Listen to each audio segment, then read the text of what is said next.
Hello, hello, hello. Happy Friday again. It has been a couple of weeks and I've missed you guys. Hello, Waffles. Hello, Dark Shadow. Hello, Daro. It's lovely to see you guys. Hope you're all doing well. Over these past couple of weeks, I've not been around. Hi. I hope you guys have a busy week. I'm on time for once. Yippee, Dark Shadow. Happy birthday, by the way, for this week. I hope you've had a wonderful birthday, if it hasn't already happened yet. No, if it has already happened. We still got one more day of January, so I don't know. I hope you had a wonderful time. I had a wonderful time seeing my family, which is why I wasn't here last week. It was nice. I got cupcakes. Yay! Oh, I love cake. What flavor were they? Were they chocolate? Were they... I mean, my favorite kind of cake is carrot, because I'm that type of person. What is everyone else's favorite flavor of cake in honor of Dark Shadow's birthday?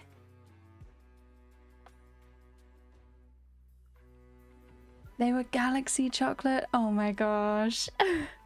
I love Galaxy. It's just so smooth. I've never been a dairy milk gal. I've always been a Galaxy gal. How is everyone? I'm good, Waffles. How are you? Hope you're well. I love red velvet. Ooh, yum. It's very velvety. Very nice. I like the sort of cream cheese frosting that they have. Me. Well, enough chit chat. Because we know we're not all here for cake. Or maybe we are, but we are here to see my Blovos. Here they are. Between stream, I did actually end up finishing off Ren, is who we were drawing last week. We finished off Talia last week, and I finished off Ren between streams. So here's everyone so far. We've actually got 6 down. I think, I might have mislabeled my stream. I can't count. Hang on, I need to fix it. There we go. There we go. We fixed it. So this is everyone we've got so far. And because I managed to finish Ren between streams, here they are. By the way, I ended up lightening their skin just a little bit so you can see the line art, which I think goes a long way in making them readable from afar. They're lovely. I love them. They're a really unique looking character, I think. But we get to go straight into a little spin. So tired I almost fell asleep in class. I guess that's my fault. Well, you know, that happens to the best of us, doesn't it? I have many memories of almost falling asleep in school. Both in, like, kids' school and also university. I'm currently designing NPCs for this week's D&D session. Yippee! Yay for D&D! Oh, we love to see it. I'm so glad you're finally getting to play, Dark Shadow. Let's spin the wheel. Let's see who we're drawing today. Who we're colouring. Oh, it's Godred. Oh, yippee. One of my campaign characters for once. That's crazy. To have all of these full body campaign characters. Not touched them yet. Until now. Now I have to sort out the line art. Switch it all to an overlay layer. It's actually quite interesting because I was actually talking to someone about Godred last week when I went to see people. I actually saw one of the people that was in Godred's campaign way back in the day that I haven't seen basically since. So it's it was kind of fun to sort of update them. Here's the most recent art of Godred. This is who we're drawing. We have him pre-prosthetic arm and post-prosthetic arm. This was sort of the last time we saw him in game, and this is sort of his epilogue form. So we're doing his epilogue form today with his prosthetic arm. It's a funky little guy. I'll talk a little bit more about him as we go on today, I think. He's one of my sadder boys. I have to get up his little reference. Finally played Pathfinder campaign after more than a month of break. Oh my gosh, that's so exciting, Daro.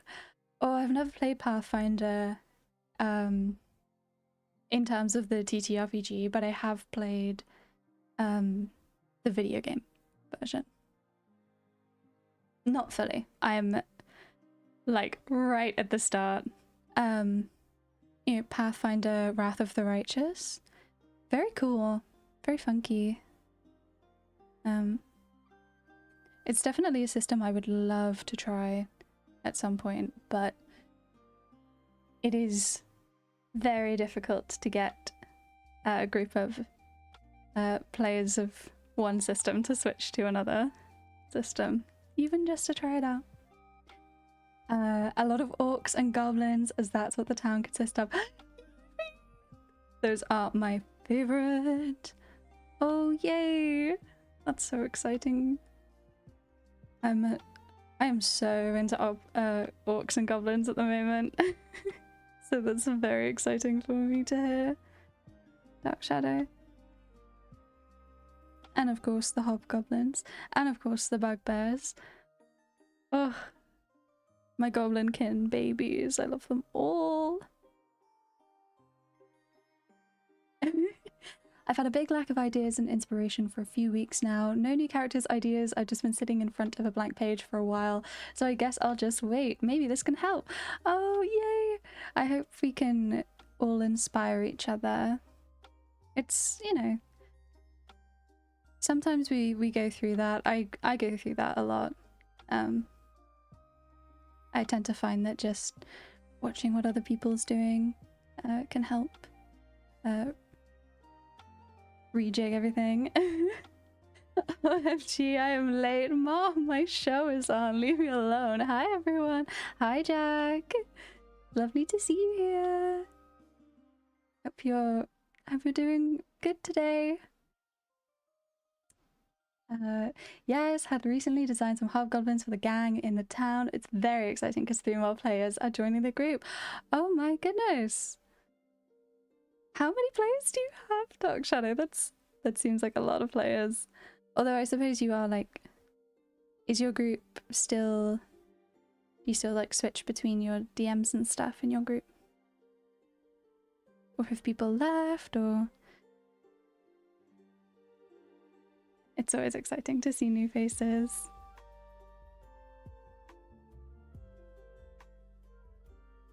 I've survived another working week, which is reason to celebrate. Hope everyone has had a good few weeks. Yes! Absolutely. It's so nice to see another Friday coming around.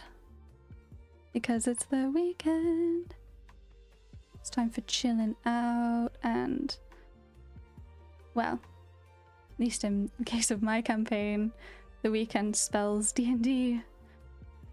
Sunday night. Can't come soon enough. Because we didn't play last week, so I'm suffering. Currently there's 5 of us in the campaign, 3 more joining, but the team will be split into 2. That seems like a really good way of doing it. Dark Shadow. I tend to find that more than 5 players is a bit too many, but you know, it's also like the more the merrier, because It's fun to hang out with all your friends, but it can get a bit crazy. Closer to D&D. I'm so excited. I'm so excited. It's just been too long. We're not even doing anything particularly exciting in our game currently. We're in the calm before the storm sort of moment. Pathfinder was actually the system I played my first campaign in. I got a taste of it and I love it. Oh, that's so cool. I feel like the first system you try does tend to hold a special place in your heart. So I'm a D&D 5e girly, and I don't think I'll ever even look at the 2024 rules. 5e is my baby.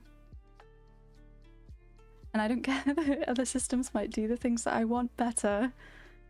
I'm gonna make it work. I'm gonna Frankenstein it. It's gonna be fine, guys. The small town is currently going to be a hub for us. We'll split into 2 groups on adventures and join back up at the town when it's done. That sounds so cool. I love to have a little home base. I love to see all of the different sort of home bases for different campaigns. So in our last campaign, we all lived in a lab, like a scientific magical lab in the mountains, and we could just teleport in and out of it. So literally wherever we were, we could just teleport back home. But now we have an apartment building in a big city, which is quite fun. And there's a noodle bar shop at the ground floor, and that's so cute.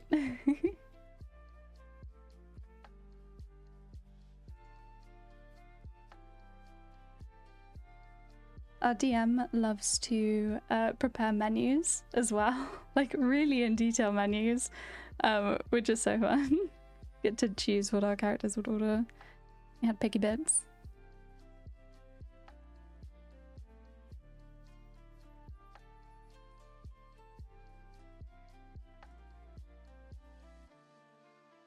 Speaking about designing NPCs, I've in the last couple of weeks, I've been starting to write my own campaign, like a pirate-themed campaign, where the whole thing basically just takes place on the boat, but there's the coastal towns, you know, very classic piratey campaign. And the thing that I'm most excited to do is to design the NPCs, especially those of the pirate crew. Because we have a lot of players, but not enough to man a brigantine, unfortunately. So, gonna have to have some NPCs, and I'm absolutely gagging to design them. I almost did it today instead of this, but you know, I gotta finish this project at some point, you know. Might sound controversial, but 2024 has some good rule changes. Some of it is junk, but they bring in a lot of cool things. That's true. I have a lot of I have very mixed feelings about what they've done to paladins in 2024, because it's a bonus action to smite, but then you have like other smite rules, and there's not a cap on your smites like there is in 5e. And of course all I care about is the paladins, because of course. Paladins are my babies and I love them. You'll never be able to take my paladins from me. I think the thing about it is that if smiting was a bonus action with Zaf, he wouldn't have been able to be an effective dual wielder, because you need your other offhand, you know, offhand bonus action. But I've not actually really looked at the other classes rule changes or anything like that, so maybe there's some stuff in there that I would like. It's nice because the town is my character's hometown, so a lot of good opportunities and relationships for my boy. Oh, yippee! Is this Reese's hometown? I love Reese, he's so cool. He's just a funky little guy. Kind of dirty looking. Very exciting.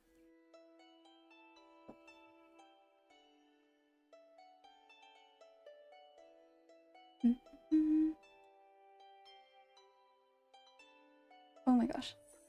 Oh my gosh. What's happening? I just made my references full screen on my other monitor. Oh. I did not need to see Godred that closely. Although he is my boy.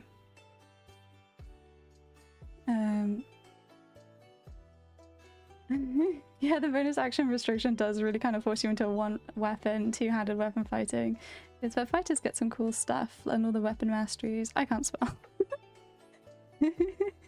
Last session, our warlock used prestidigitation to clean Reese's coat. Yippee! Masteries. Absolutely. Lots of...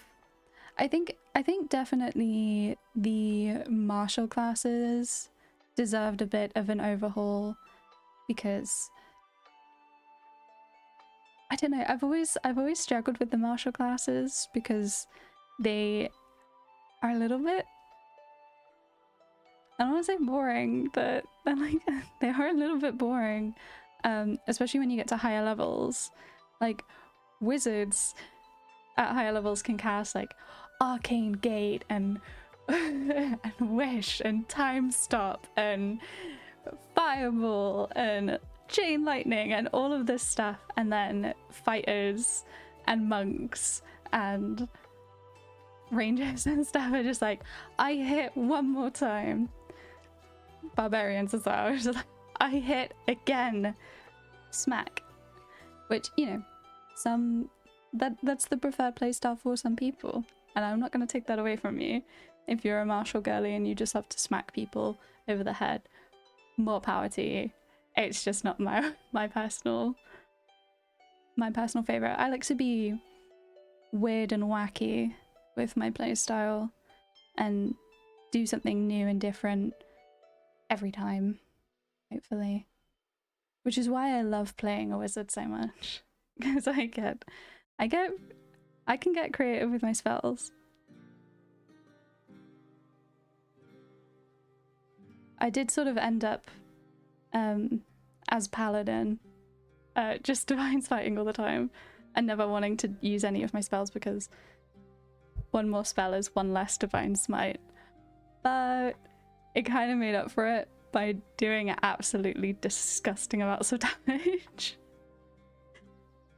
It never got old to do a little crit on a level 4 smite or something and do like 100+ damage. It was crazy. I also, the DM was very kind to me and gave me some weapons that just kept making it absolutely disgusting. And I was farming crits as well because I had because I was Oath of Vengeance paladin, so I'd have Vow of Enmity and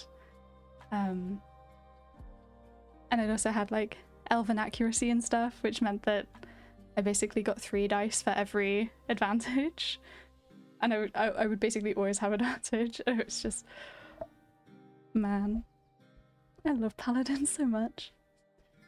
One thing I love about Pathfinder is the amount of options you get for character creation, to the point that for others it might be a bit overwhelming. I really like that about Pathfinder. Having only looked at it from the lens of Wrath of the Righteous, the game, I thought it was really cool. I think it's just cool to have more sort of roleplay specific options in like mechanics, because I'm all for the flavor. And I think that it's really nice for Pathfinder to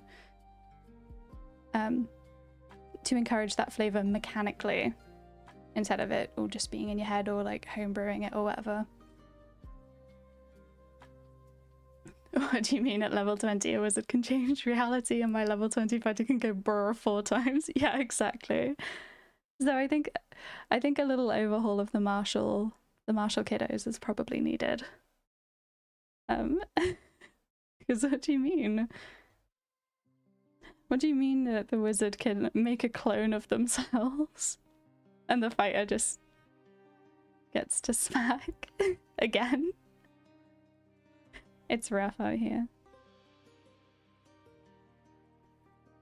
Pathfinder feels even more high fantasy than D&D. Good comparison is between Paladin and Champion. Paladins at level 20 get some bonuses to throws and saves. Champions can enter their deity's realm. Oh, that's so sick. So sick. That's even better than Cleric Divine Channel Divinity. That's so cool. Also, again, going back to the fighters, clerics at level like, is it only level 10? Clerics can just like be like, hey god, can you give me a hand? Fighters are like, I can attack 2 times.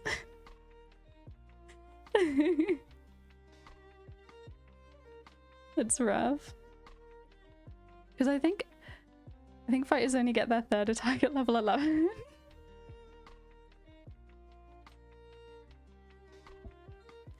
Writing for D&D I find such an art form. I wouldn't be able to pull it off. I always wanted to try it, but then I remember I have no friends. Not sure where I'm going with this. This is so cool.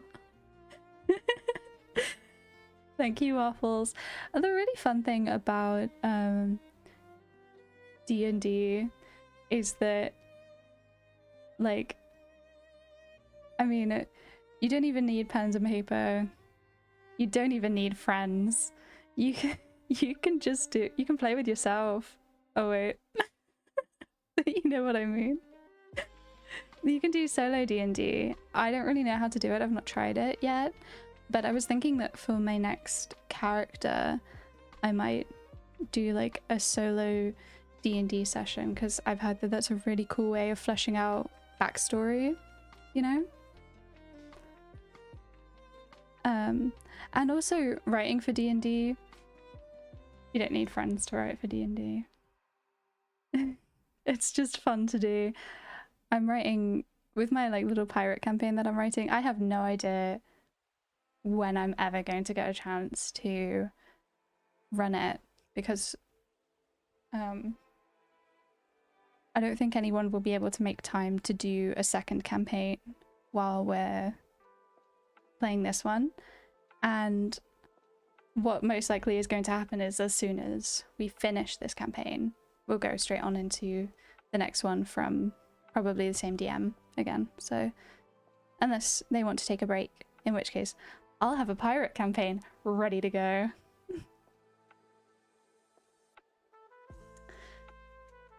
Arcane Archer is pretty bussin' for fighter, like my second favorite subclass. I do really like Echo Knight fighter. And that's the only fighter class I've played, but I found it really fun. I feel like Eldritch Knight and Arcane Archer is pretty good as well, from what I've seen of it in just through Baldur's Gate. Yeah, they've got some cool subclasses. I think fighters have it a little bit better than barbarians. I think barbarians really get the short end of the stick. So I'm very fond of, like, out of all the martial girlies, very fond of Bunk. Does Rogue count as a martial? I feel like it does. Rogue's pretty cool. Fighter's got some pretty cool subclasses that can spice it up. But Barbarian's got like nothing.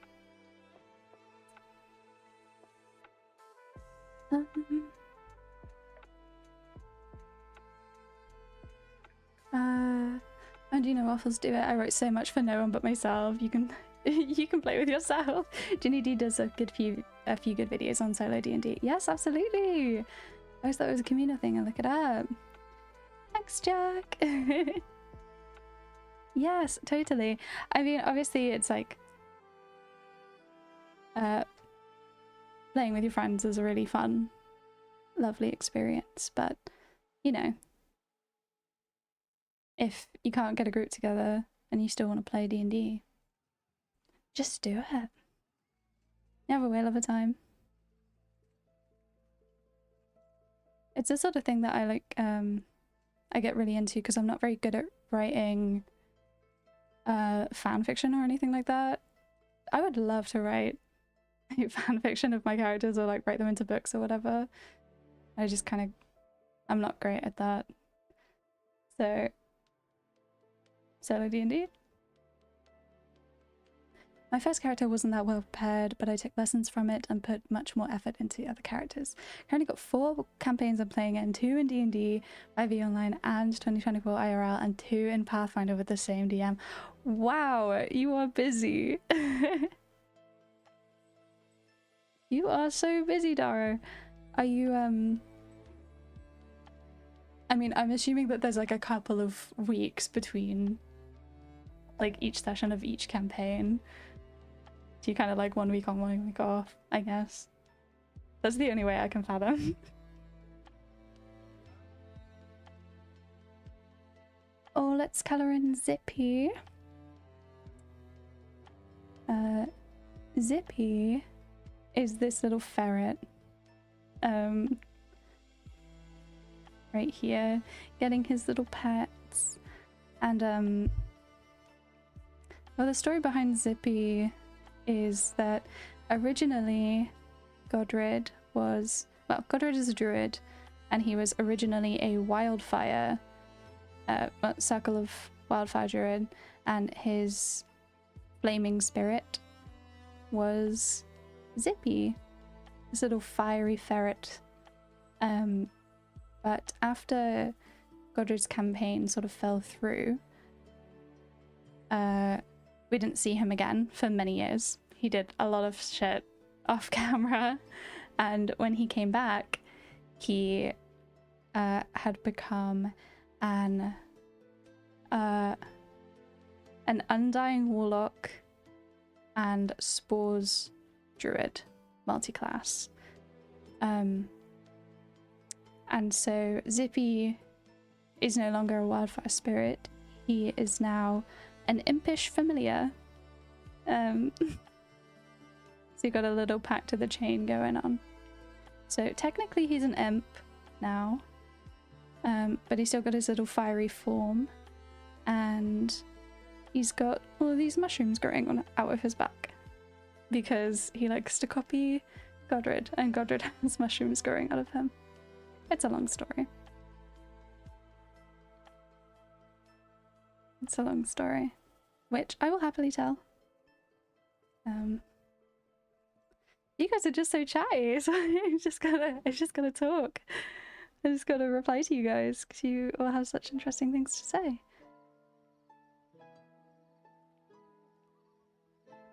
It's a long story, girl. I'm sad. I always write a lot of characters, which gets boring after a while. I could right now just open a Word document and just build a world without overthinking, but I'm not sure if that will work. Absolutely. It absolutely works. You gotta start somewhere, you know? It all feels a bit overwhelming at first, sort of starting a world from scratch. So kind of the easiest way of doing it personally for me for world building is actually to start small. Don't worry about the world at large. Like, collect all of your little characters, put them in a town, you know? Or even smaller, like write a pub or something, a village, and give it just like a name and a couple of buildings, maybe a church, and then from there think about like, okay, what would the church be of? And then from like, oh, here's the church, here's the god that they worship. Okay, how does this god impact the world around them? How far does it spread? That sort of thing. And you just like start small and grow out, because then it's easier to come up with like little kind of funky ideas. Like, oh, what if, I don't know, like something off the top of my head. Like, what if every 7 years all of the trees stood up and migrated? Like, what if the trees migrated? What would happen? You know, like, what if they were all treants and there was like this grand migration every 7 years, and like, how would a society function around that? You know, that sort of thing. And you start small, have some funky little ideas, and then embed it into the world at large. Don't start with continents. You'll immediately overwhelm yourself. OMG, I'd die for Zippy. I absolutely would die for Zippy. I had to keep him. It's the only reason Godred has Pact of the Chain. It's all Larian's fault. VG3 got me into TTRPGs. Yes! Well, I got into VG3 because I was already into TTRPGs. But Baldur's Gate tides me over between sessions of D&D.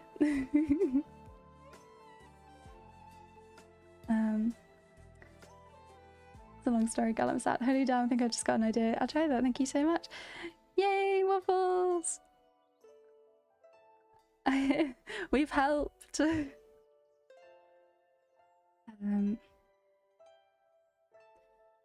Right. We got Godred's base colours in. Yeah, I've not really had much of a chance to talk much about Godred. As you can see, he's a Dragonborn. The only Dragonborn I've ever played. And it was such an off-the-cuff decision to play a Dragonborn. Not something I usually play, because I usually like to play like the really like hot elves and stuff. Like, you know, I got hot tiefling, hot elf, hot half-orc. So Godred kind of sticks out as being one of the more exotic races that I've ever played. But you know, I was just feeling it. I was like, I'm playing a fantasy game. Let me whack on a fantasy character. Hello, Eleonora. Oh my gosh, I'm sorry I missed you. How are you?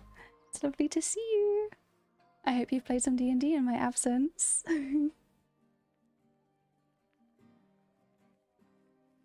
Yeah, so I played Godred in my like second campaign ever, and his campaign was very, very short. In my mind it was only 8 sessions, but I think it was actually way more than that. We just didn't get very far like in the story, I don't think. I think 8 actually sticks out to me because he was level 8 when we finished. So we did like a good few sessions with him, and really just the fact that I randomly decided to play a Dragonborn and I rolled for his backstory led to one of the saddest backstories I've ever read. It just happened that way. It kind of came from the fact that I had chosen to play a Dragonborn, and Dragonborns are native to this one country in the world that we're playing in, called the Sea of Ashes. And then I rolled, and it was all like, he was born at a midwife's house and he was adopted and things like this. And the thing about it is that this country is basically like the ultimate hideaway for mages who are trying to do heinous experiments with magic and with people and just like get away with it. Like there's just like no laws against any sort of magic in that place. And so it just like sort of made sense that Godred's quote-unquote adoption came from the quote-unquote midwife sequestering him away, kidnapping him and raising him as her own. And that's where it started. And it just sort of spiraled from there. This is no ordinary witch that has stolen him away. This actually was a lich, which is something these two boys have in common. But she's like a really horrible, self-taught lich, a lich of worms. She's basically like made of worms. It's horrible. And yeah, I think the story behind her was that she was the apprentice of Vecna, and obviously Vecna ascended to lichdom, and he's like, oh, I invented undeath, you know. And she's like, and she wanted it for herself, but he wouldn't help her achieve that for herself, so she had to come up with her own way, and boy did she. Yeah, and that's only the start. I usually build Dragonborns for one-shot sessions. Other than that, I've yet to play anything other than a Tabaxi. Yippee! Boy, did I. Oh, Eleonora has updates about her D&D sessions. Ooh, that's so exciting. Poor little Miss Wendigo. Era. Did you get your finale yet? Or are we still waiting on that one? God, I love sad boys. Yes, absolutely. I love a sad boy. I'm kind of infamous for creating sad boys.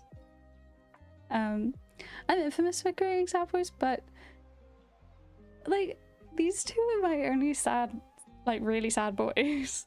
It just happens to be that I played them back to back for campaigns. You know?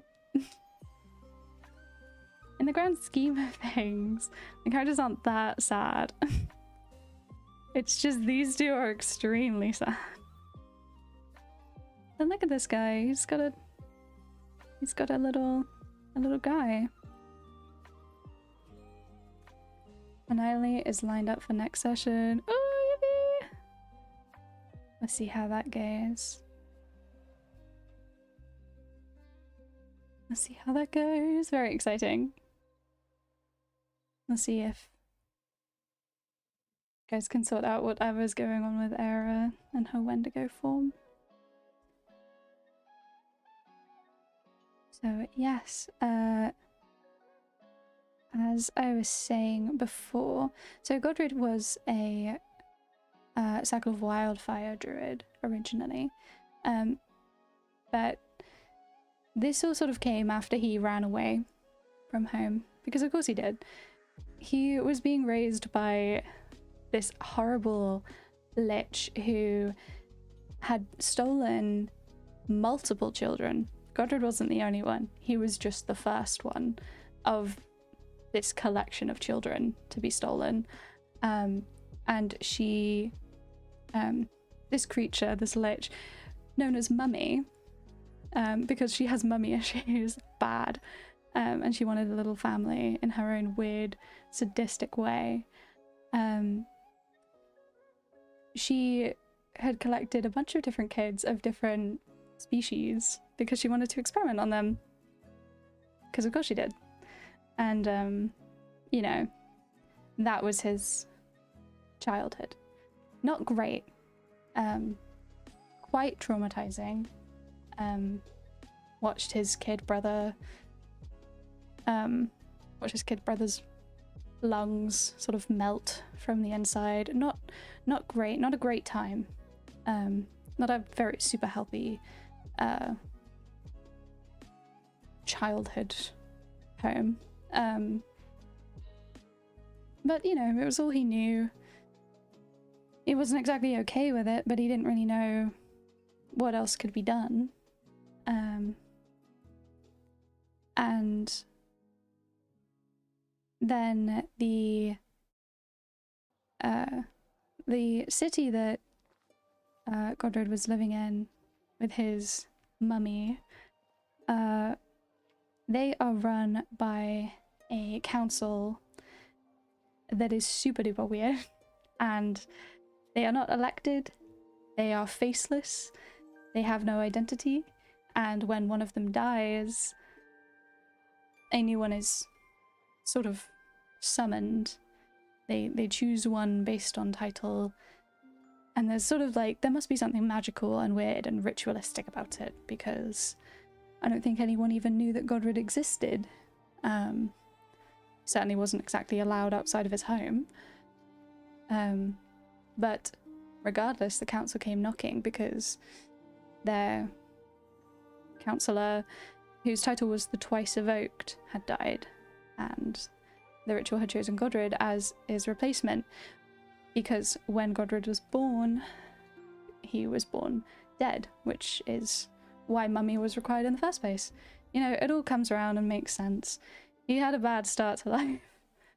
But that was sort of the kick up the arse that he needed in order to decide to run away. And he was like, fuck it, like, this cannot get worse. This is like, you know, the worst that can happen is I get dragged back. Like, honestly, this just sucks. So he fled at the age of 17, came to the Empire, moseyed around the Empire for a long time, and that's how he ended up finding a circle of druids, and they trained him in druidcraft. So his magical powers were not born to him in any way,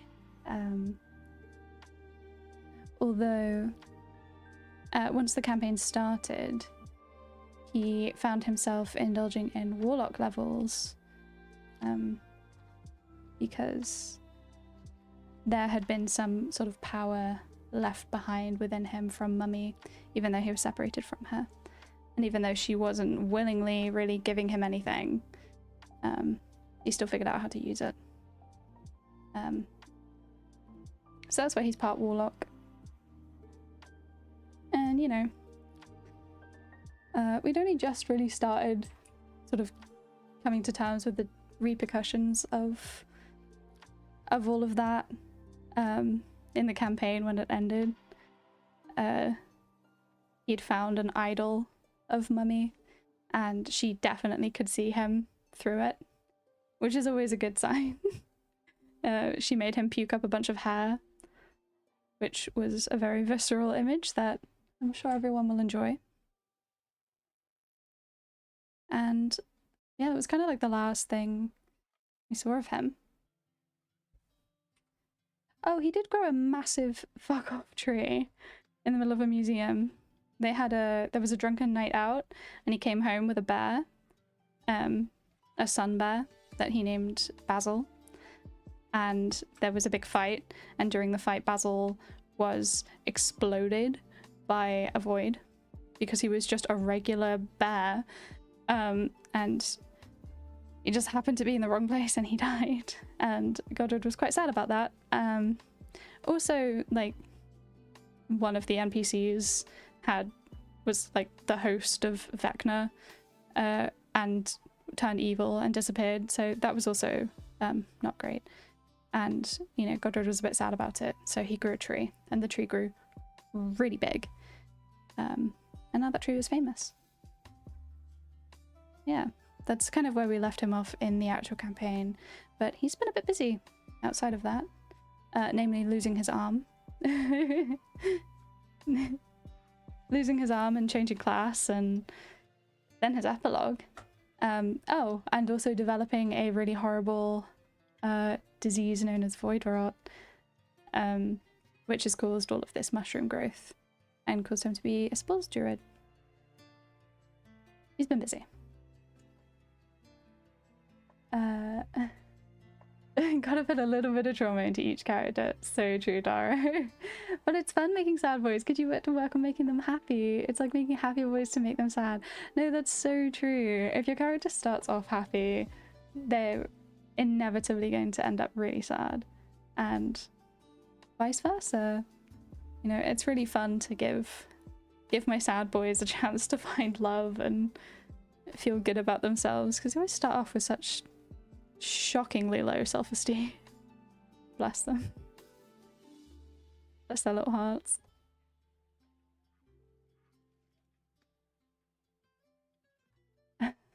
I do have some updates about that I will get around to sharing shortly. Yippee! Eleonora updates. I'm very excited. Not the hairball. Yeah, the hairball. I've never been able to remove the hairball from my memory. It was so gross. And it was such a small part of that session as well. It was just a like short horrifying moment. But, you know, we love those. I figured out a while after playing that I like to build characters for story, more for story than for pure capabilities. Oh, absolutely. Absolutely. Or at the very least, if I have a build in mind, I tend to shape the story around them. So yeah, that's why Godred changed from a wildfire druid to a spores druid. Because after his campaign ended, he ended up going back to his country of origin to try and take down Mummy, because she is an evil lich and she has terrible plans for the world, and he felt that it was his responsibility to deal with on his own, which, girl, ask for help, bro. He didn't want to trouble anyone. He felt that it was his responsibility.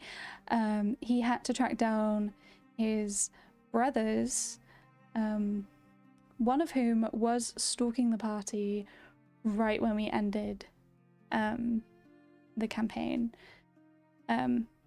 He was like a Goliath with one arm, and basically all of his brothers had been absolutely mutilated and they had gone crazy. They had been taken over by Mummy, and they had basically been sent to drag him kicking and screaming home, or to kill him, whatever.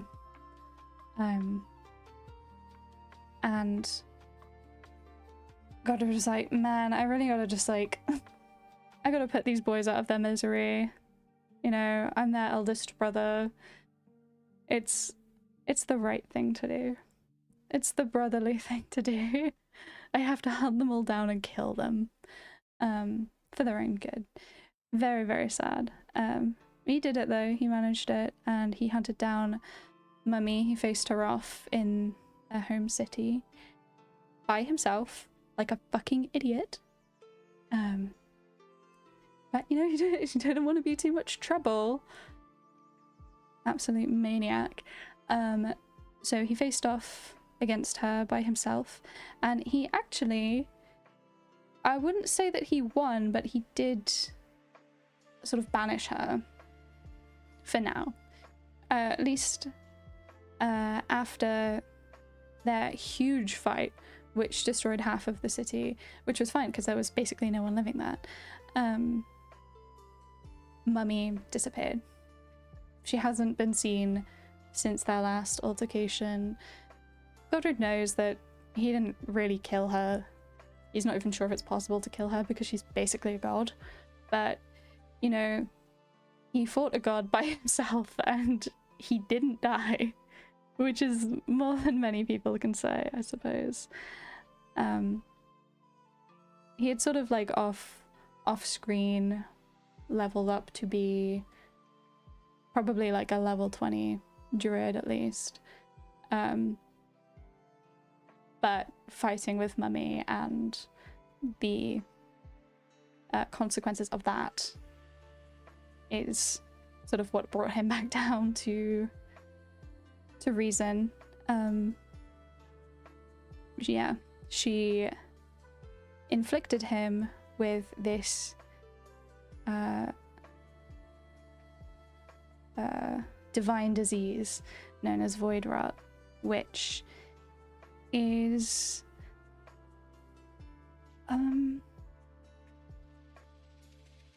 I think the best way of describing it is if you guys have ever played Dragon Age, it's kind of like the Blight. Very, very gross and fungal. Could like also like kind of like Last of Us-y, you know, fungal growths. It makes people go mental. It turns them into sort of zombie husks. It's gross. It's weird. It's like alive, and it's fatal every time. Except one, because Godred became a spores druid. He, using his druidic powers, became able to control the mushrooms enough, to control the rot enough, so it did not kill him immediately. His lifespan is definitely shortened a lot, and he did lose one of his horns, his eye, his left arm. You know, things. He's not looking great, but he was very brave about it, and you know, he's doing all right now. She sort of inflicted him with this with the intention that it would be a very slow and agonizing death that would take him regardless of what happened to her. Is a very spiteful move from his own mother, but you know, that's liches for you, I suppose. And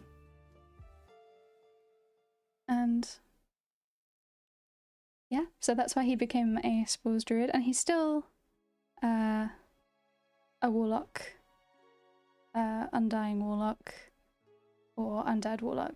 I can never remember the difference.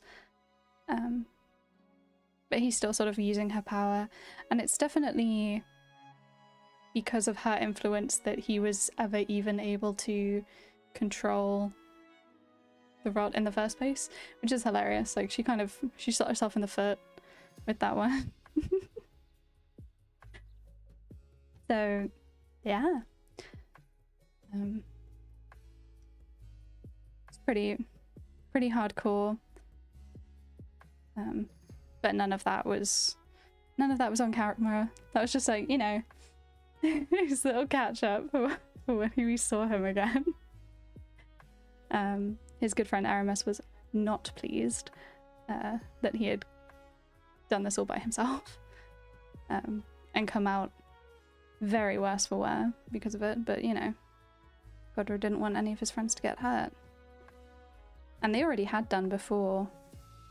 We had a little one-shot once where some characters fought Mummy, and one of his very good friends was turned into a big blob of flesh and almost died. It's only because of the good grace of the DM that this person did not end up staying a blob of flesh.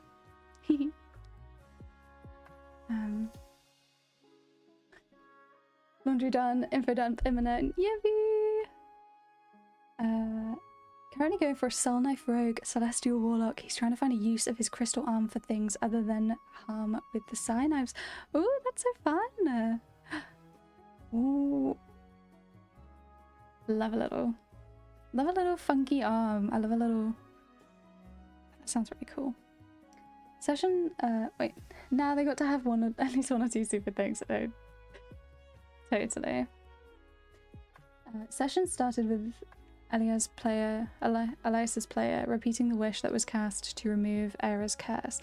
DM nudged me to make sure I had the right sheet, which ended up being a level 3 warlock. Lost all sorcerer levels. Floating above Era is a swirling condensed snowstorm with a black deer skull in the middle, simply named Hunger.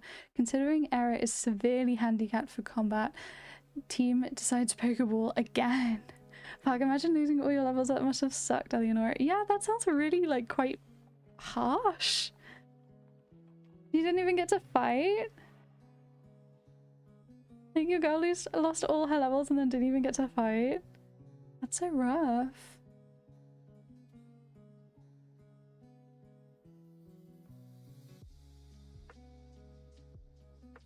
But maybe it was alright.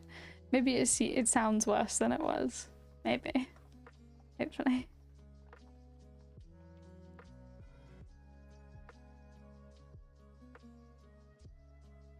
Hunger is the fully concentrated version of carrots. Said too early. Gah! Just got too excited. Too excited. We love it. We're waiting with bated breath. Let me see. So I got my...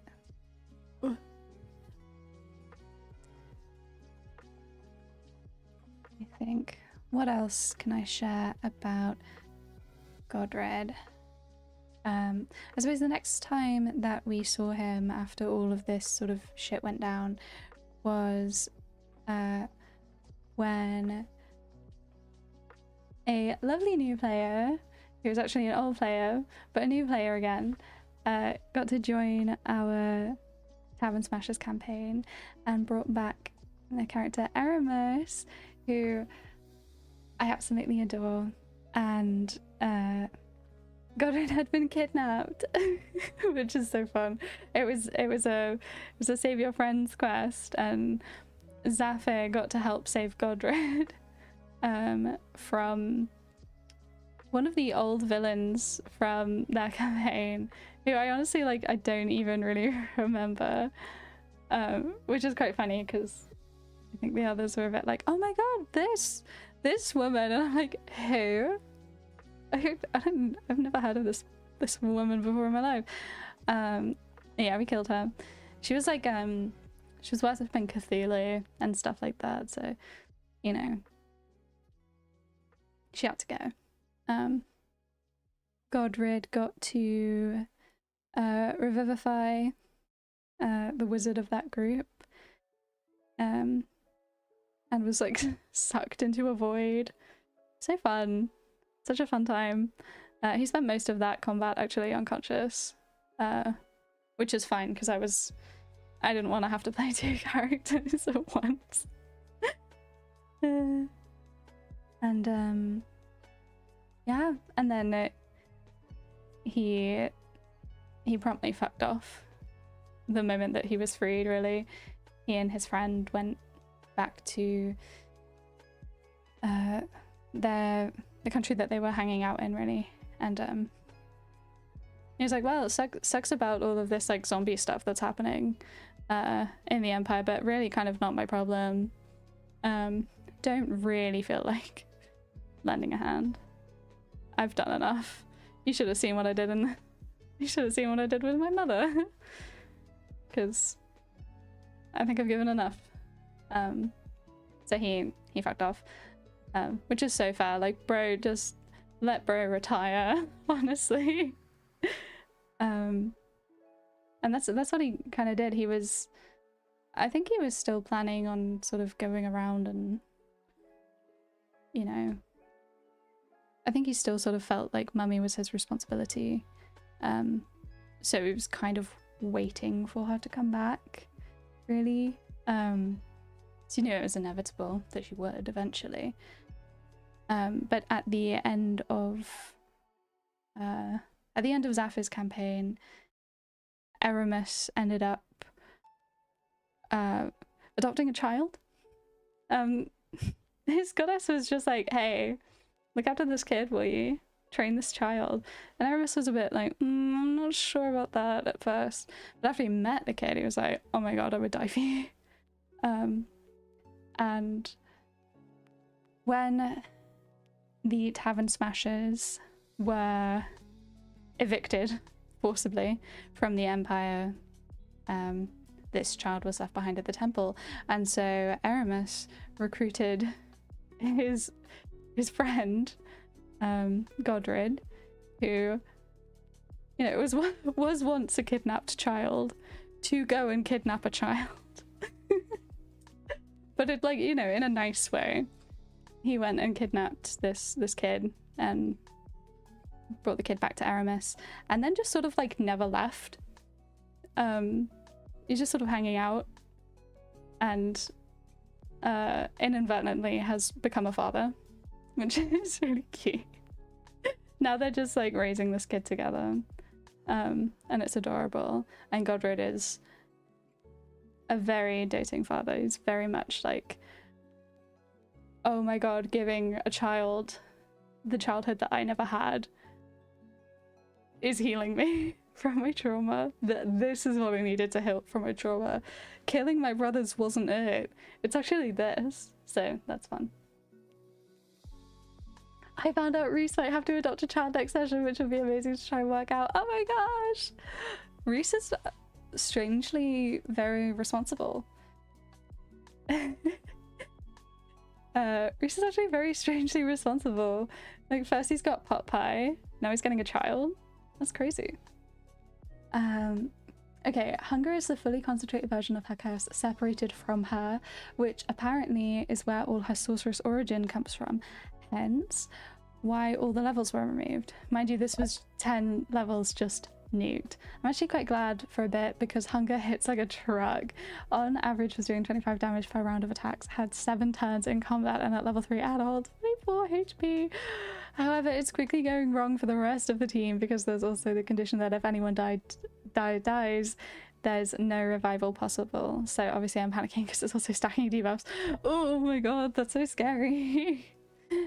We had something like that in the last campaign. There was this poison floating around that removed the ability for resurrection if someone died while they had been hit by this poison, and it was scary. But everyone was fine, you know. No one died due to that poison or while inflicted with this poison, so that's really fun. That's really good. There were definitely some close calls. Zaf lost his leg, if I recall. But, you know, that's not dying, so it's fine. And that was the second time Zafir had lost a limb. Bro went through it. After last session, since the patron is tied to Taimora, a Kirin in her service, and we helped a cleric of Taimora take back her temple, damage type for the synapse was changed to radiant. Yes! Oh, radiant damage is so good. And that's definitely not just me being a paladin truther. Radiant damage. So fierce.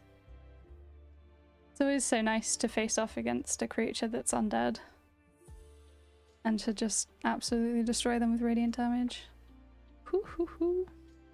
That's really cool though. It's cool to have like flavory things. It's like reflavor stuff for story. For the story, for the plot.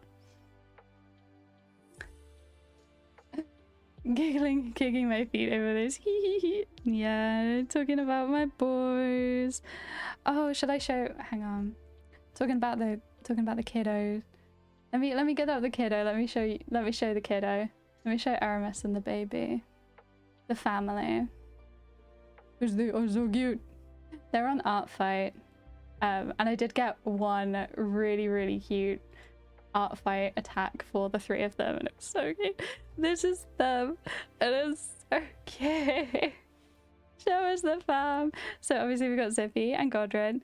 He has a little eye patch to cover his prosthetic eye, and yeah, the prosthetic arm comes after they adopt Moses, little baby, but because he had this like super necrotized arm that wasn't functional at all. He could only move it through controlling the rot that had absolutely riddled his arm, which A, super gross, B, not very strong. And so upon receiving a child, he was like, okay, I need to I'm gonna get my arm cut off. Like he fully sacrificed his arm. He was like, I can't hold a kid like this, I need a different arm. So he got his arm chopped off and replaced it with a prosthetic, which is metal as fuck. And you know, good dad. And he was so cute.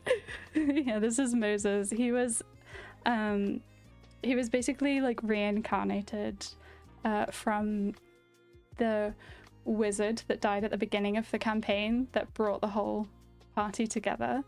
And it got reincarnated into this little baby. What a genasi. He's so cute. And yes, he does have a little doll of Godred, which Zafir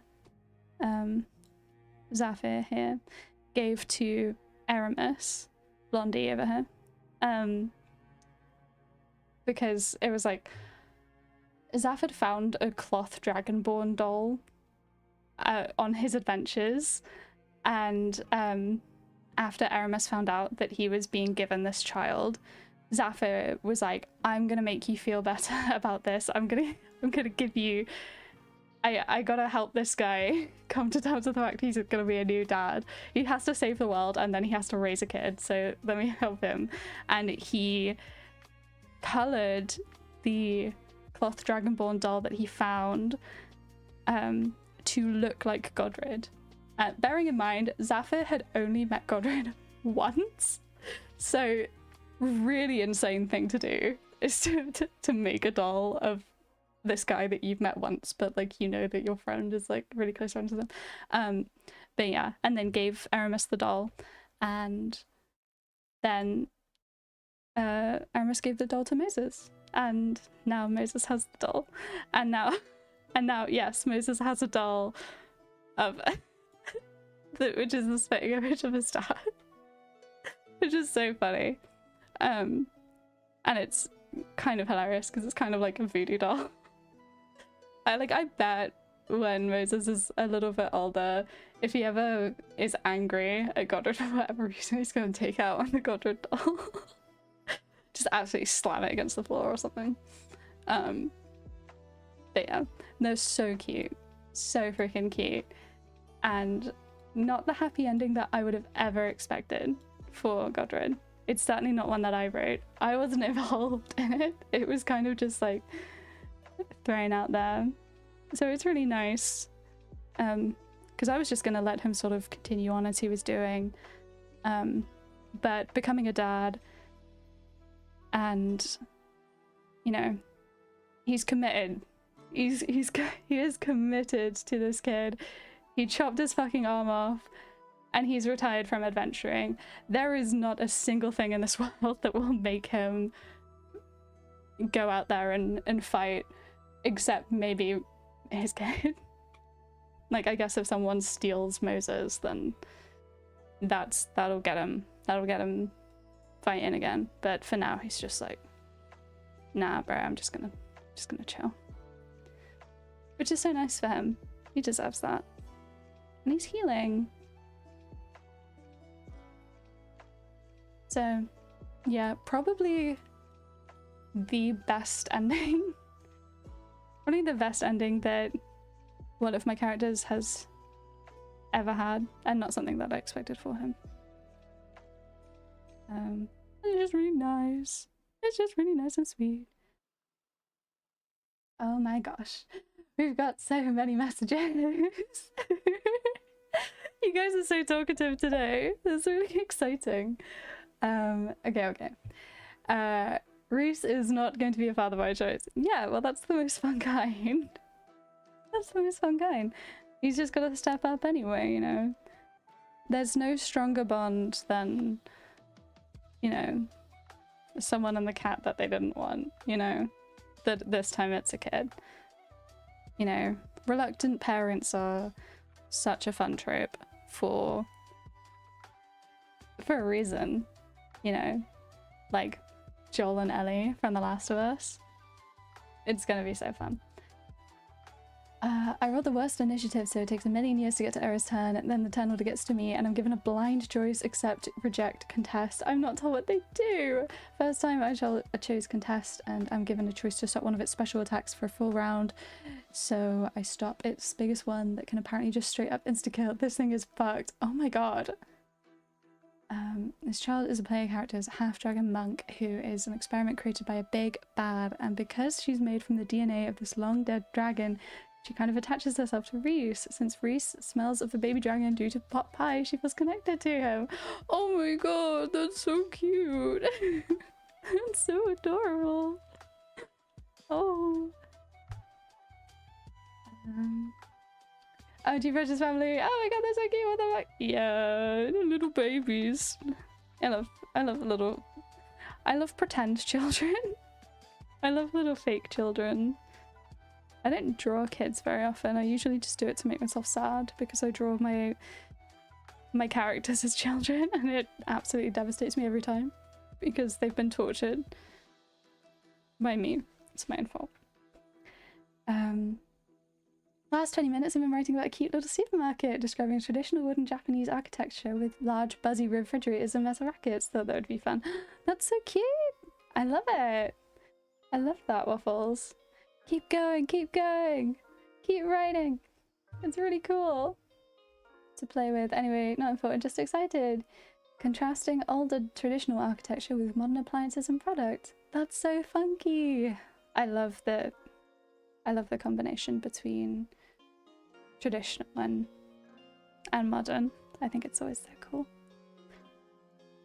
Our cleric is harping on about how they should have just abandoned Era the whole time. The fight in general is going awful, and even if I wasn't put away, I couldn't do anything because hunger is immune to cold. Oh my god. This bitch. Just made to spite you, Eleonora. Next turn, I end up choosing Accept, which gives her a few of her sorcerer levels back and takes a good chunk of damage from hunger. So obviously, I assume this is good and will help my friends. Oh no. I'm sure that's not foreshadowing. At least you got some sorcerer levels back, you know. It's good, right? It's gonna be good.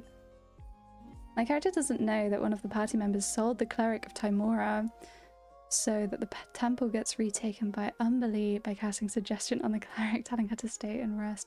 Whoa! That's so funky. I love inter-party drama.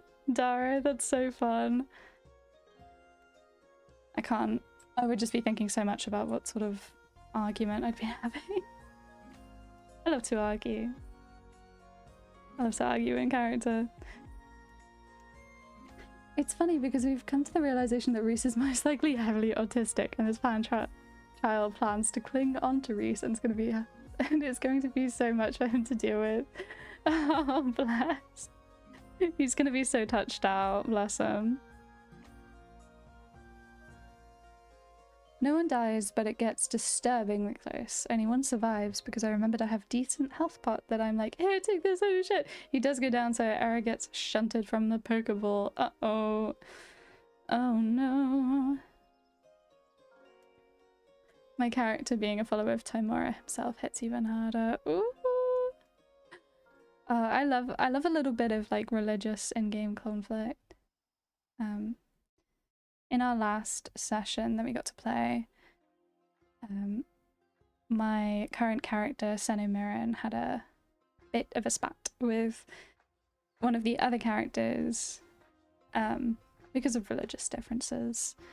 And basically, this girl, Grimhilda, had been really absolutely lovely and casted a spell to help heal the crops of this town that we were in, and the crops, like the land around us, was going to die because we had broken a pact between like a sort of spirit, a folklore creature of the land, a cryptid if you will, that was like, oh, I will help to keep the village healthy if you feed me villagers. So we ended up killing that creature and breaking the pact, so everything started to die.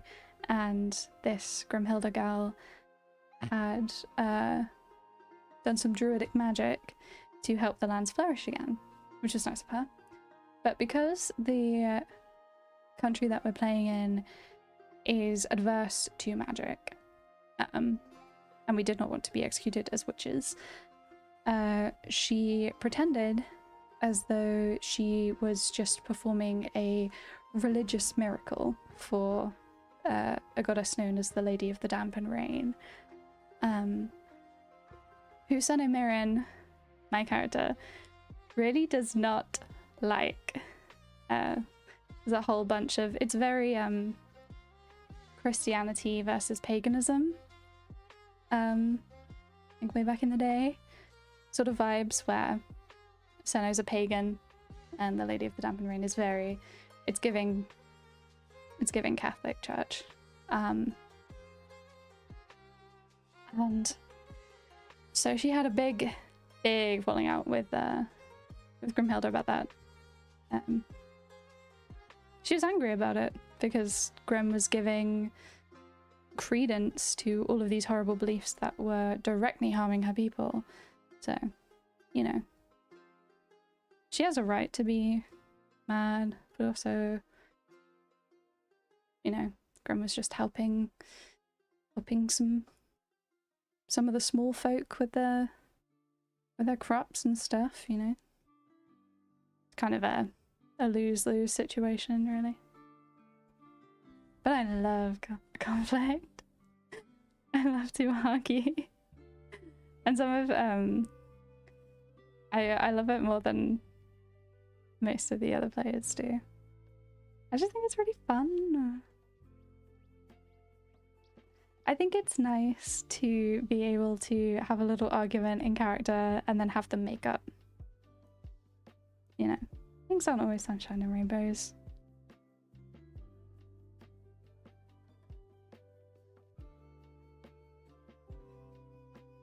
Gosh, that was a lot of talking that I just did. I feel like I jumped all over the place, but I just wanted to make sure that you guys all, I was answering everyone. I'm so happy though that you guys are giving me all these updates about your games and stuff, because I love hearing about everyone's games. And I'm talking about my own, if you can tell. It's so much fun.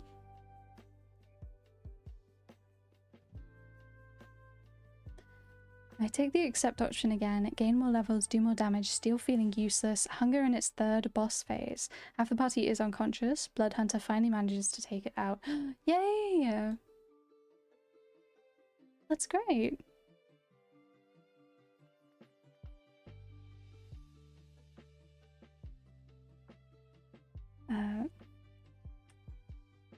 We had a bit of a PvP moment last session because our druid picked up a berserker's axe and went off the rails after getting hit and failing a wisdom save. Oh gosh, not a wisdom save. Not failing a wisdom save as a druid.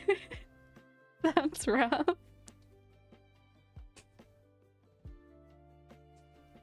Gosh. That's so fun. Little berserker axe. I think that we've done a couple of bits of PvP. Usually we do PvP in a sort of battle royale setting where it's like, it's not serious, you know. If there's nothing else to do, like to sometimes fight each other just to see whose character's the strongest. But I did get to fight the whole party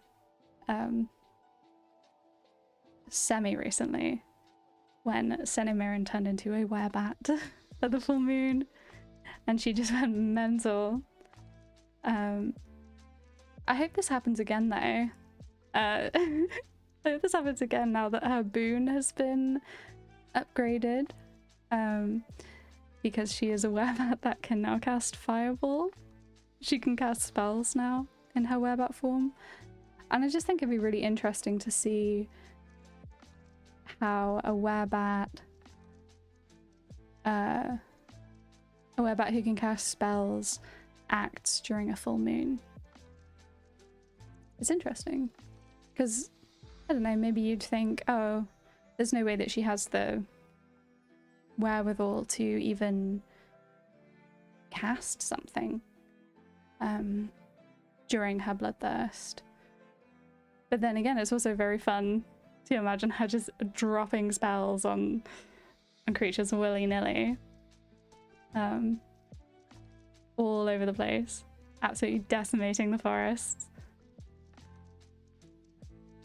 So I'm quite keen to see what happens there, but I don't think I'm going to get an opportunity for a full moon berserk transformation for a while,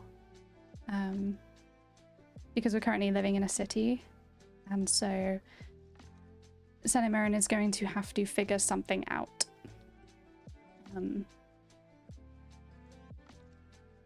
To sort of make herself scarce, or I don't know. She doesn't want to lock herself away or anything like that, so she's gonna have to find a way to suppress her transformation or get out of town. But she has a spell that allows her to phase through walls. So, you know, you can like imagine just sort of like locking up your friend, your werebat friend, in a sort of prison cell so she doesn't go mental and eat everyone. And then she just walks through the wall. She just walks straight through the door. Wouldn't that be hilarious? Nat 20 sneak attack from me knocked him unconscious following a Nat 20 on stealth to try and stay out of the druid's view range. Wow, double Nat 20? That's so exciting. That's so rare. I don't think I've ever been that lucky. Actually, that's such a lie. I've definitely done a lot of crits in my time as paladin, but that's because I have advantage so much. My little leather booties. So funny, Godred only has 3 toes.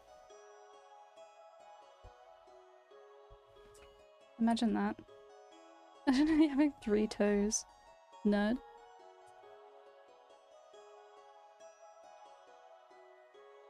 Also imagine not being able really to wear shoes because you have little dragon feet.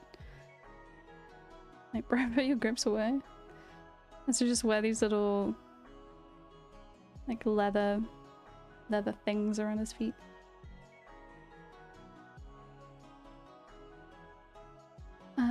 In Hunger's place is a small black deer skull pendant. The cleric kicks it because they're still pissed, but it goes towards Era and she just stares at it. After all of that, she doesn't feel different. Oh gosh. As in, like, the curse has not been lifted? Or she has all her spells back? I'm sure you'll tell me. I'm so excited. Stay out of the druid's view range, which led to a funny moment when the bard wanted to see where I went, so the DM went, go ahead, roll perception. The DC is 30. Since that I would start with that, and that's funny. Yeah! I mean, it would have been such a fun moment if they had also run the nat 20. You can just imagine. The crowd would go wild.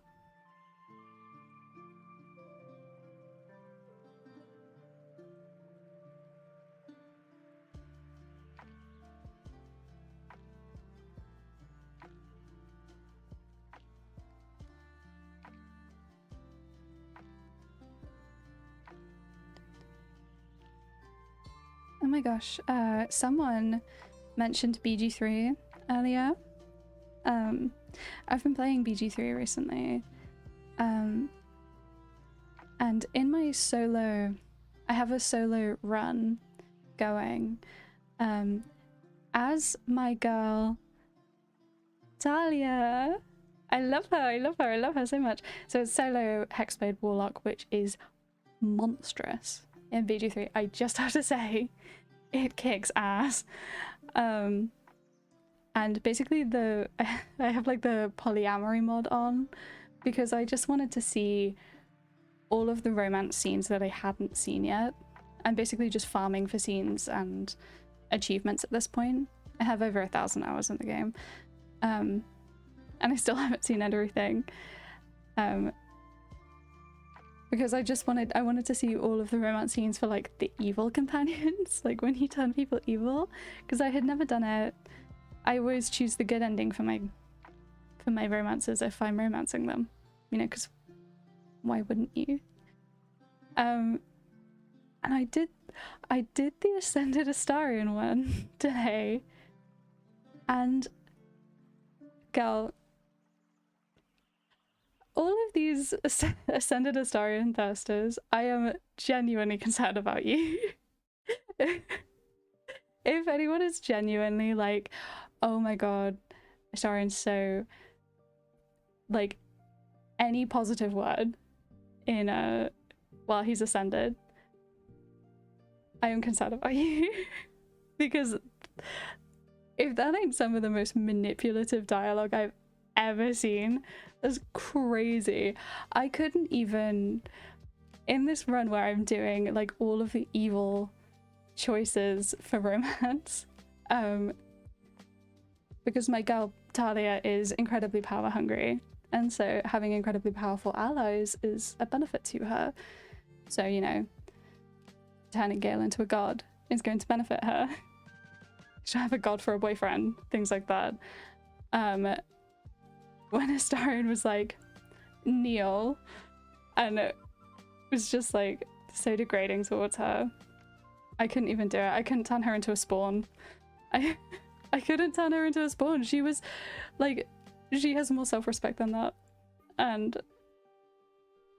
oh my god, the dialogue the next day, hilarious. He was like, I didn't even want you anyway. You suck. I already have everything I already wanted. You know, fuck you. And I'm like, oh my god. I'm talking to an incel. I'm talking to an incel right now. Astarion's just an incel. So that's my thing. Spawn Astarion, lovely. Love him. He's such a wonderfully written character. I adore him. His dialogue is hilarious. Ascended Astarion, get that shit out of here. Like, oh my god. And there are some people who are like making excuses for him in the comments of stuff. I did a speed paint of a fan art for him like a long time ago, and a lot of other people said the same, where they'd seen so many people online being like, no, Ascended Astarion does care about you. Girl, no he doesn't. No he doesn't. You've been manipulated.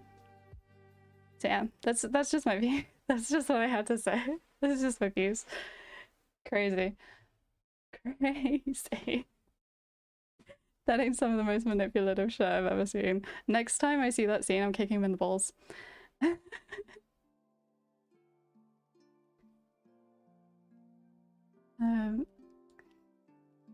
Oh, I'm playing Crow in BG3, who's Reese's great ×7 granddad of Reese. It's so fun. I love playing characters that already exist in BG3. I think it's really fun. I definitely connect with them more outside of BG3. I find it kind of hard to get attached to characters that I create just for BG3. You know, they just have to be more than that. I love that type of design for Beastly. My kitty boyos can't wear shoes either, so it's either leather wraps here or bandage wraps. Yeah! Get their toes out. Love the toes. The pendant is the final condensed power of her curse. Attuning gives her the remaining levels, and that small bit of the curse has been contained and sealed away, but the rest can show up again. Aira has the realization that there was a choice she didn't take, reject, and she could have gotten rid of it. She could have let herself be better, but who is she without her curse? She's sure she's someone, but she couldn't find who. Not yet. Oh my god! She could have been free of her curse, and she didn't take it. Oh my gosh. It's hard. You know, it's hard to give something like that up. Oh, poor Aira. But at least she's not a Wendigo anymore. That's nice. And at least you got your levels back also. That's nice. All's well that ends okay, I guess? Question mark? the only time I finished BG3 was with my friend. He went with God Gale for his romance, and I went with Whitehead Shadowheart. I love Whitehead Shadowheart. I love that romance. I can't actually... I'm not sure who my favorite romance is. Might be Shadowheart. Might be Whitehead Shadowheart. She's very sweet. But I also really like... I also think Will is very sweet. I quite adore Will. I think everyone sleeps on Will. It sucks that he wasn't given as much love and care and attention from the devs as everyone else, especially a particular white-haired man. I'm Gale all the way. He's a goofy man and I love him so much. I love Gale as well. I make fun of him a lot, but I do love him. He's very, very sweet. He can be so cringe at times. And he talks about Mistra a little bit too much, but it's also understandable because like for him, he had defined himself by Mistra for so long. So like, of course he talks about her all the time. He doesn't know who he is without her. So. Dark Shadow, we are one. Gale has my heart. I think people sleep on Lae'zel. Lae'zel has a very sweet romance. I think Lae'zel has one of the best romance arcs out of everyone. Because she starts off so rough around the edges, and she becomes such a total softie at the end, and it's so sweet. It is so sweet.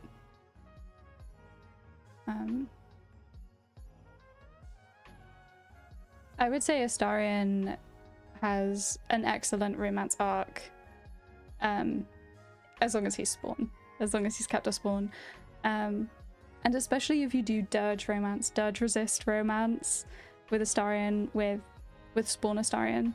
I think that's really a really nice combination. It's very sweet. I'm also partial to Minthara. Just love her. She's so funny.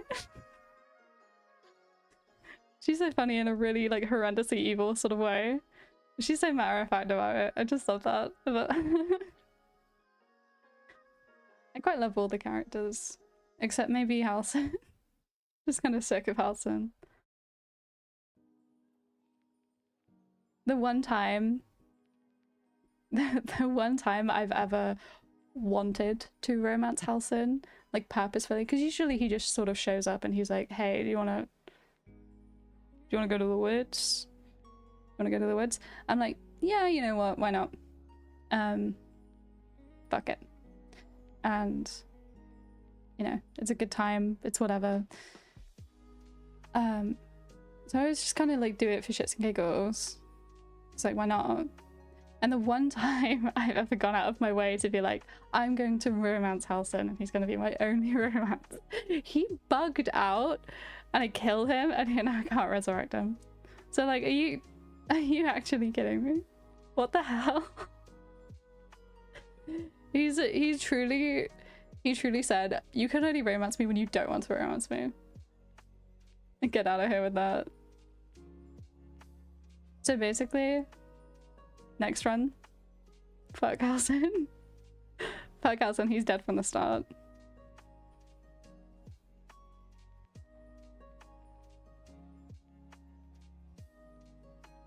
I still have to do a Jack of all trades run, I think. And I also still have to finish an evil run, like a truly evil run. The last evil run attempt that I did ended when Minthara glitched out everyone, and I ended up having to kill everyone at my camp, and she ended up breaking Oath, Minthara, and I had to kill the Oathbreaker Knight, and I had to kill Withers, but I can't kill Withers, so Withers is just hostile. So I basically can't resurrect anyone, and Minthara is basically broken because she's oath broken, but she can't go through and become an Oathbreaker or get her oath back because the Oathbreaker Knight is dead. So that's what happens when you play evil, guys.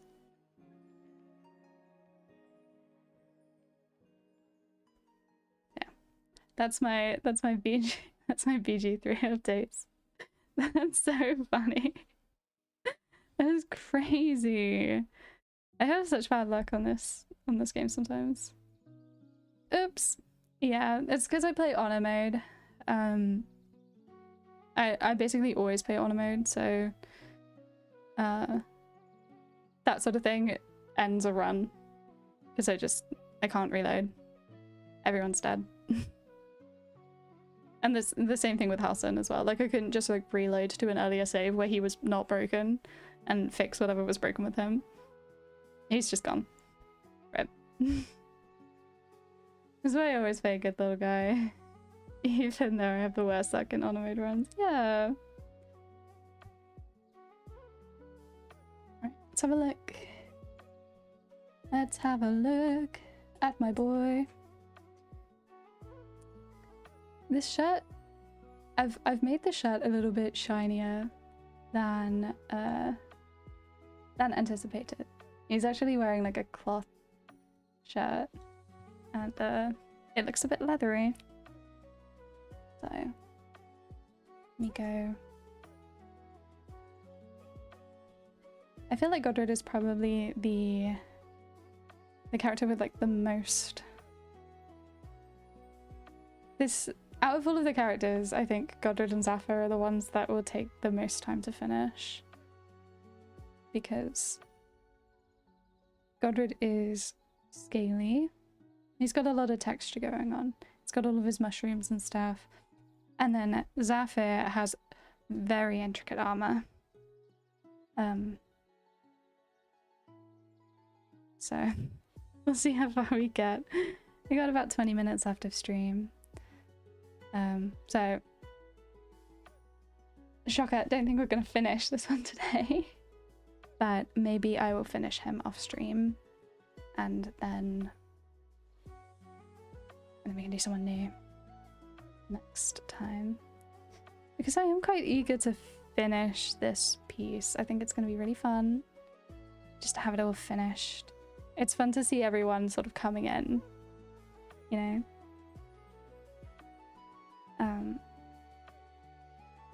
Getting all the colour. Getting all the colour in. Seeing all my blowbows in my updated style. It's fun. Because some of these freaks do not have very much artwork at all. And they deserve it. Oh god, my dear, where is your...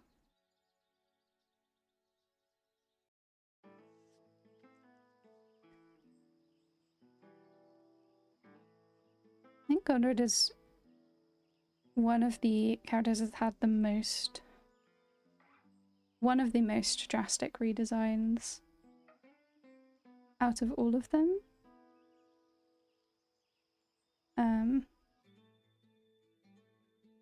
Except maybe Athos, who is my tiefling boy here. I need to fix his face, but Athos had a big redesign. But he was a very old character, so that's why he got such a drastic one. But Godred's had like a couple of redesigns. I mean, he's got a whole new arm, and he's got new outfit. And one of the fun parts about character design and clothing design is including little bits and pieces here and there that just tell a bit of a story.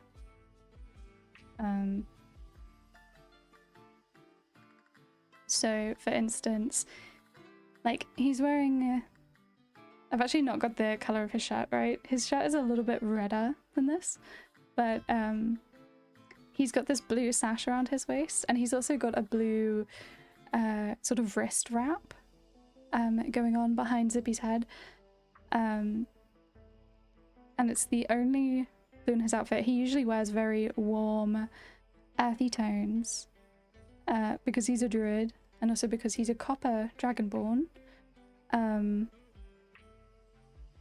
So, you know, he looks good in those tones. He knows he looks good in those tones, so those are the tones he chooses. But he's got this blue sash and he's got this blue wrist strap for his little family. It's like for Aramis and for his baby boy Moses, because they're both very water themed, those two, which is just like, ah! It's always their little things, and that's what I love so much about clothing design and character design. Just little stuff like that. I think it's fun.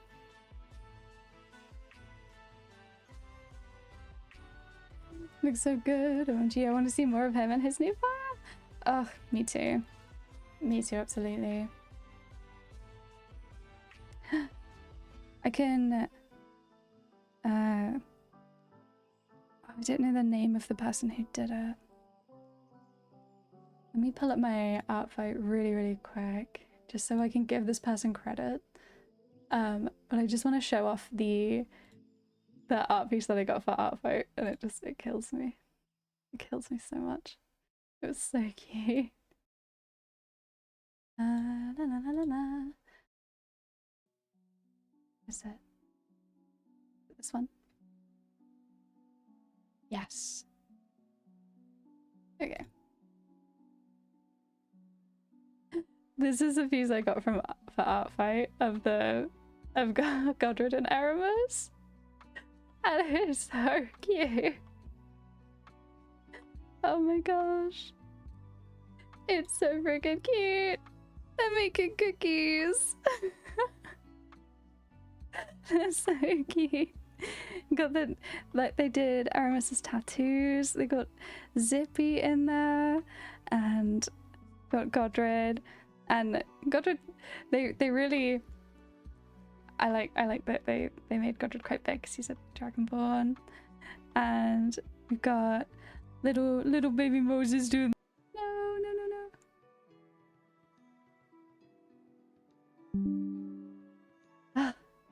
This happened last week. I got cut out. I hope everyone doesn't freak out. We're back. Yeah. This happened last week. I don't know why. Was it last week or the week before? But yeah, anyway. Little Lavender Imp on art fight. Love it. Love it. Love it. Love it. Ooh, I'm quite excited for that art fight this year. Yeah, let me put them away. Because those are just so cute. This is just so cute. I need to change the color of his shirt. It's really actually quite pissing me off.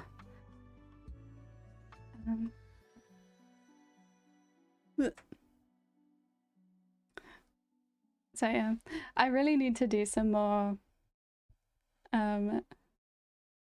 like cute slice of life sort of things for them. I just like, it's just, ugh. When am I gonna have the time, you know? Yeah. Maybe that's probably good. Maybe line it up. It's a bit better. It's still not the exact right texture or anything, but I kind of love it. I kind of love that it's shiny and a bit redder now. It seems a bit slutty in a way. Which is what he deserves. Like, come on, you know all the mums at the at the gates of the primary school are thirsting over this big dragonborn man, you know? Especially when he's so doting. Just such a doting father. And they have to tear all these mums away. There you go. Most work I put into writing a character has to be my champion Kitty. Currently has 6 characters from his backstory, 2 of which are my previous character and his twin sister, the vampiric duo. Oh, that's so cool! I love tying my old characters together. I think it's so fun. Even if it's just in a small way. I love to make them feel like they're all connected. Through fate. Through me. I think it's so cool.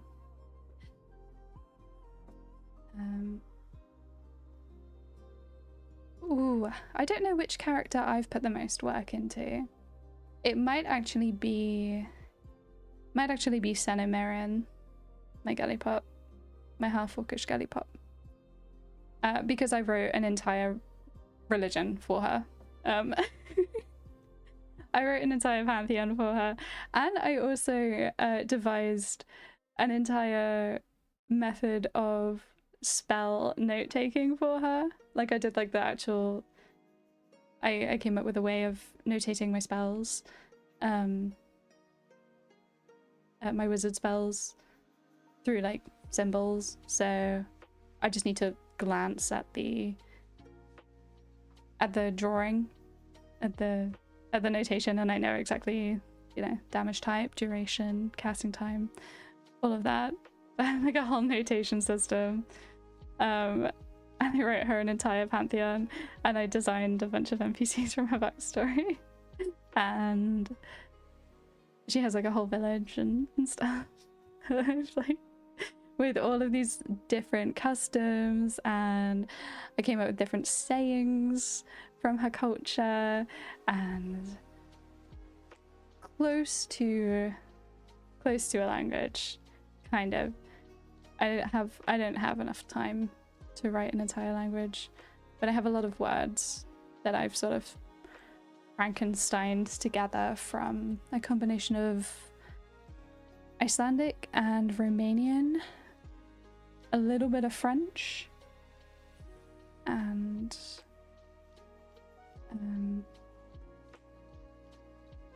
maybe something else. I'm not sure. But yeah, I think that's probably the most work I've ever put into a character.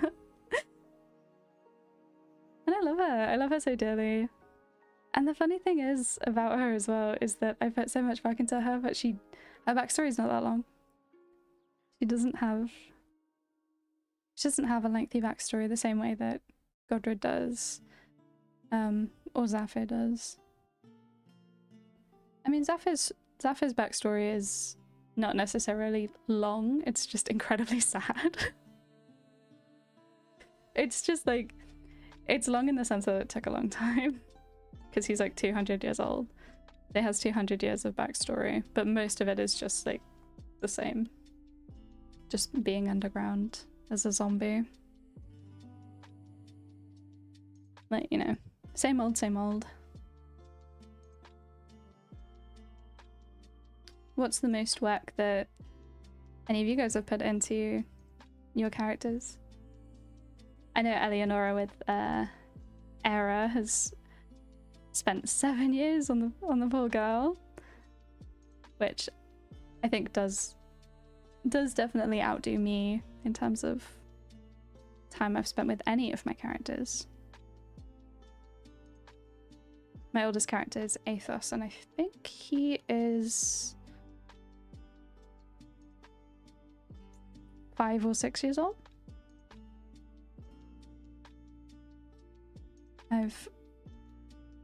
It feels weird because I feel like I've been playing D&D for ages, but at the same time 5 or 6 years doesn't sound like a long time. I don't know. What do you think? The Blorbo of all Blorbos. Yes! The Blorbo to end all Blorbos. The thing is now, like, once you put that much work into a character, like, do you have to keep going? Like, will my next character, will I have to just, like, create a whole country for them?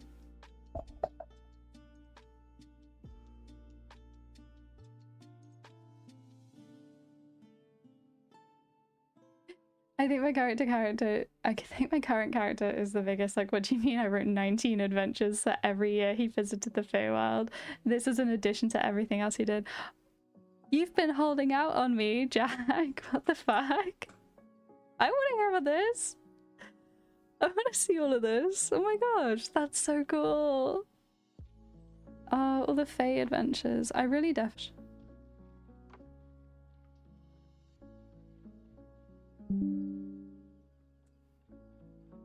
Oh my gosh. Keep cutting out. I'm so sorry, everyone. It's so unprofessional of me. It's like, I feel like such a noob. I don't know why I keep cutting out. This is really terrible, but just know it's all on my end. This is all my fault, no one else's. I'm not really sure how to fix it. I'm hoping it's just like Wi-Fi issues or something.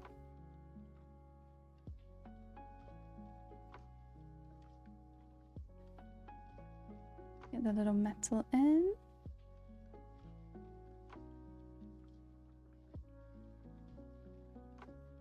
Ooh! Need to get some of the red of his. This shirt is just like, the shirt is just so slutty for no reason. I don't know what makes it slutty, in my opinion, but it just, I don't know. There's something about it. It feels charged to me now. Do you guys see it? Do you guys see what I mean? I feel it. I feel like it's got something going on, like the high collar and the rolled up sleeve showing off his metal bicep, and it's like a little bit shiny and red. It's the rolled sleeve. He's like a bad boy. The popped collar, yeah, absolutely. I mean, he's got to roll up his sleeve because he's got a prosthetic arm. He needs to be able to access it easily. Because it's all just like strapped in across his chest. He needs to be able to like take his arm off, and he needs to be able to take his arm off without taking off his shirt. Which is really funny because I think it's all like kind of strapped on, a bit like a piece of armor, like leather straps and stuff. But I think it would be easy enough to reach down his shirt and reach down his shirt and unbuckle the little strap that keeps it on, and then just like pop it off. But it does make him look like a bad boy. Like, god damn, save some for the rest of us, Godra. I feel like maybe he has like a little... It'd be kind of nice to have like a sort of little pen or something, or a little wrap that keeps the thing in place. I can't see my keyboard. I think maybe it's just like pinned in. Just to keep it up and tight, because I know that I would be really, really annoyed if I had to keep rolling up my sleeve all the time. I mean, it's probably cut. It's probably been cut and then just folded once, because he's never going to need it to be long.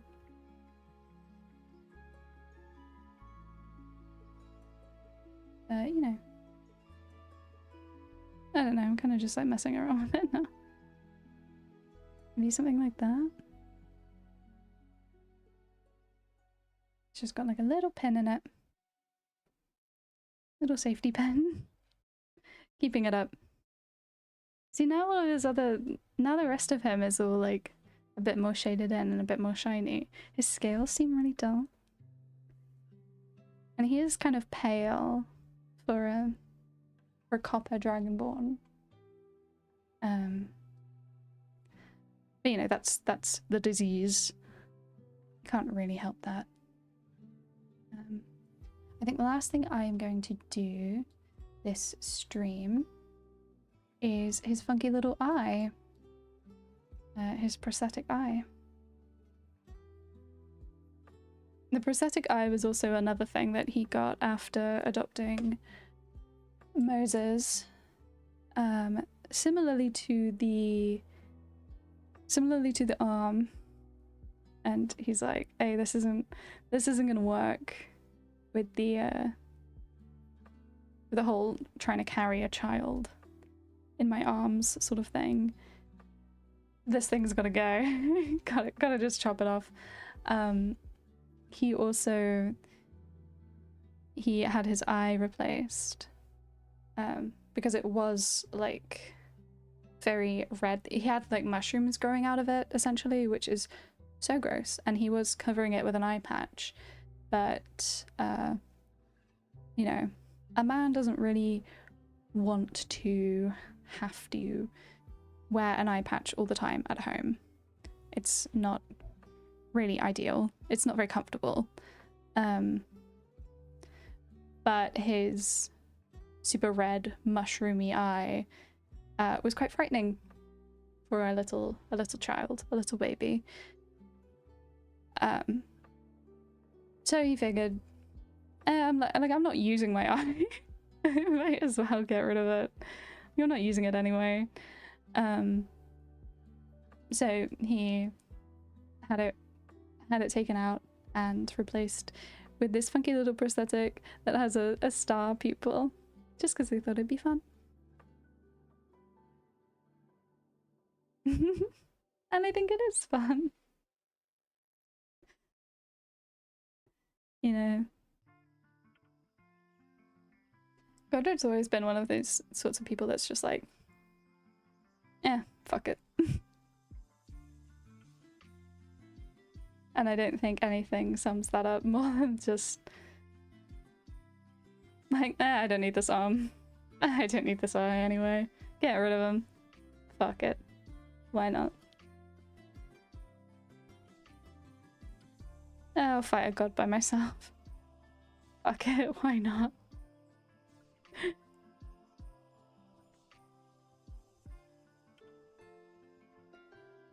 No, actually, like a little bit in love with it.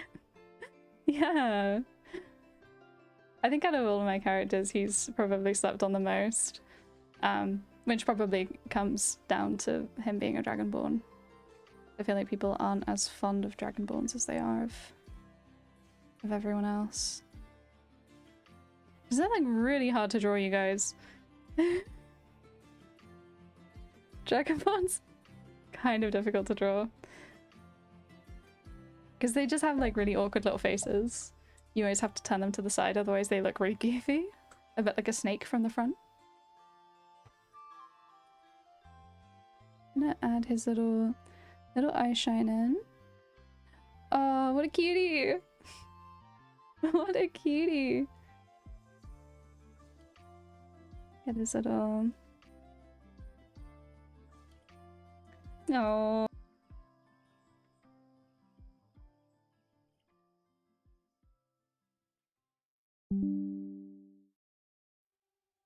Again? Oh my gosh. Wow. Oh my gosh. What was I saying? Oh. Yeah, little prosthetic eye in the shape of a star, because like, why not? Oh, he's so cute. I guess that's my computer's way of telling me that I need to log off again. Like, I don't really want to because I'm having so much fun, but I feel like my computer's gonna continue to scream at me and keep disconnecting me. Maybe I will...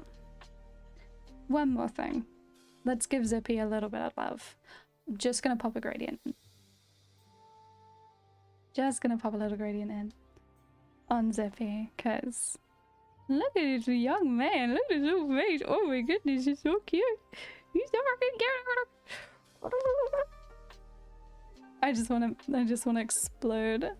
Looking at Zippy's little feet. Look at his little feet. He's so cute. And he just loves the pets. He's just so cute. He sort of flames from within, does Zippy. Sort of glows. He's still got that sort of wildfire essence about him, even though he's technically an imp now. He's always been very mischievous, little fella. And I adore him. I'm like actually a little bit in love with him. I think I've said that every week when you draw one of your characters. I will say my characters are very lovable, and that's totally not a biased opinion. I think it's just fact.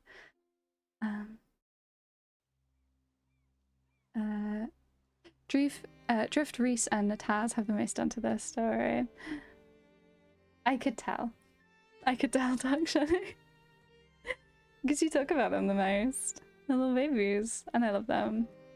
They're really cool. They're really cool little guys. For the design, I thought that since she's a blood sorcerer, I thought that the fur on her hands would be crimson in colour, going back to normal colours at the elbow. Additionally, the claw like jewellery since she doesn't have her own claws. That's so cool. Oh, I love a little hand gradient. It's always really cool.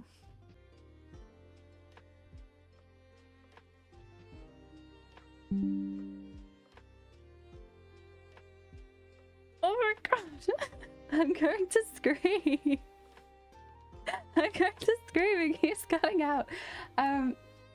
The reason why he has all of this black on him is because of the necromancy, the necromantic magic that is inherent within him, given to him by Mummy. Love. I love little things like that. I love little details like that. Okay, I'm gonna start wrapping it up just in case the OBS just keeps breaking out, because my gosh, not sure what's going on. Hopefully next week will be better. I feel so unprofessional right now. Yes. Little creature. Yes, little Soupy. Also, Auntie was wondering how the commission was going. I'm really excited to see it all. It's going very well, Dark Shadow. It's been a little bit slower because obviously I went on a trip last week and I had a very big commission for an actual play that is starting pretty soon. I did a set of portraits for Tabletop Misfits for their upcoming Candela Obscura campaign. In case anyone knows them. Very exciting for me. Definitely a dream come true. But I just finished that one, so I've been a little bit behind on some of the other ones, but I am catching up now because of my trip and everything. I'll be catching up next week. Roos has his line art done, so it's really just colouring and all of that. And you know how usually I'm pretty quick at that, so you know you'll be seeing him pretty soon, Dark Shadow. I'm very excited to have him done because he's a very cool boy.